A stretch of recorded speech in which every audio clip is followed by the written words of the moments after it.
Boa noite aos nossos irmãos, boa noite às nossas irmãs, que a paz do Mestre seja conosco. Hoje nós vamos fazer a leitura e o comentário da questão 8-9 de O Livro dos Espíritos, que está contido no capítulo 4, Pluralidade das Existências, isso na parte segunda do Livro dos Espíritos, e o item é transmigração progressiva. Então, antes de entrar na questão 8-9, nós vamos fazer uma breve leitura sobre essa questão da transmigração progressiva, porque eu tive que observar na internet, buscando mais informações a respeito, para que a gente pudesse ter mais segurança nas nossas informações, né? E eu sou de uma época que não tinha internet, né? Televisão, eu tinha 4, 5, 6 anos, nem lembro muito bem a idade exata. Foi quando o meu pai comprou uma televisão que estava surgindo ali por volta de 60 e poucos, né? A década de 60 ali no início. E pra gente era uma novidade grande, né? E aí, com o passar do tempo, né, uma evolução muito grande, e chegamos aí, passando pela internet, hoje nós temos aí os chats GPTs aí da vida, que fazem parte da inteligência artificial e regenerativa, né? Uma inteligência que busca as informações e vai construindo ideias. Eu acho isso fantástico, e a gente sabe que internet é um recurso interessante, mas não é totalmente fidedigno, não é totalmente verdadeiro, porque a gente pega informações, né, pessoais, informações de tudo quanto é tipo, de tudo, né, de várias formas, então a gente não pode confiar. Mas eu achei interessante porque eu busquei saber sobre a transmigração progressiva. Eu fiz a seguinte pergunta, né, para o chat GPT: o que seria essa transmigração progressiva, né, sob o ponto de vista espírita, né, sobre o espiritismo. E eu faço questão de ler porque eu achei muito interessante. Ele tem a ver com os nossos estudos. A gente está aí já há algum tempo estudando a doutrina espírita, e eu achei muito bacana e muito interessante a informação que eu recebi. Então, a transmigração progressiva, segundo o chat GPT, refere-se à ideia de que os espíritos evoluem ao longo de diversas vidas, encarnando em diferentes corpos e contextos para aprender e progredir. Esse conceito parte do princípio de que a alma é imortal e que cada reencarnação oferece oportunidades educativas, permitindo que o espírito corrija erros passados, desenvolva virtudes e aproxime-se da perfeição. Então a gente vê que está em linha com os conceitos e os conhecimentos da doutrina espírita, né? Porque ele fala aqui que os espíritos, eles utilizam corpos, né? O espírito utiliza corpos diferentes em várias reencarnações com o objetivo de evoluir, de progredir, né? De corrigir os erros, os defeitos passados, né? E gradativamente ele vai se aproximando da perfeição. Está correto? Ele continua: a transmigração é progressiva no sentido de que, com cada encarnação, espera-se que o espírito avance em sua jornada espiritual, adquirindo mais conhecimento e experiência. As experiências vividas em cada vida ajudam a moldar o caráter e o entendimento do espírito, levando-o a patamares mais elevados de consciência e moralidade ao longo do tempo. Essa visão promulga a justiça e a misericórdia divina, oferecendo a todos os espíritos a oportunidade de redenção e crescimento contínuo. É verdade. A evolução não é linear, nem uniforme para todos, podendo haver reveses, mas a tendência geral é de progresso, com o espírito se aproximando cada vez mais da iluminação espiritual.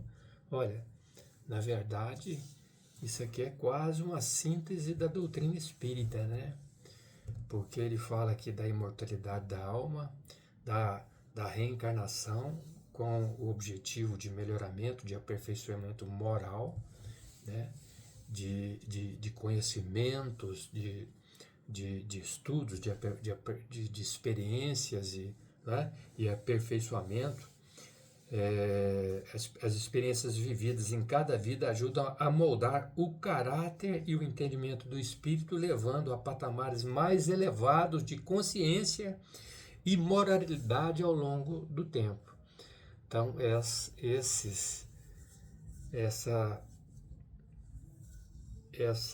informação que a gente tem aqui é uma informação que está contida, sim, na doutrina espírita. Ele faz quase que uma síntese aqui, né, com relação à questão da pluralidade, né, das existências. Nós participamos, assim, vamos dizer assim, de várias existências ao longo de nossas vidas, né, até alcançar um patamar, um nível mais elevado. Então, essa transmigração progressiva que a gente colheu das informações aqui da inteligência artificial, ela realmente tem muito a ver com a doutrina espírita, né? Então, a questão 189, Kardec faz a seguinte pergunta para os espíritos. Desde o princípio de sua formação, o espírito desfruta da plenitude das suas faculdades, né? Então, Kardec quer saber se desde o início ali, desde quando o espírito, né, vamos dizer assim, recebeu a chancela de Deus ali como um ser humano, um espírito já formado, né? Ou seja, desde o princípio de sua formação, o espírito desfruta da plenitude de suas faculdades. O que ele quer dizer com plenitude de suas faculdades? Esse espírito que foi formado, ele já tem a inteligência, né? Ele já tem essa capacidade de se expressar, né? Já tem a capacidade de se sensibilizar, de escolher, de julgar, de comunicar, de imaginar, de refletir, né? Porque essas são as faculdades que eu acredito que ele está dizendo aqui, né? Então, desde o princípio de sua formação, né? Lá como começou com o espírito, né? O espírito desfruta da plenitude de suas faculdades. Então, a gente tem que entender também, primeiramente, nessa pergunta, que nós não nascemos espírito, né? No início, ali, na origem, né? Nós éramos ali, digamos assim, um princípio inteligente, né?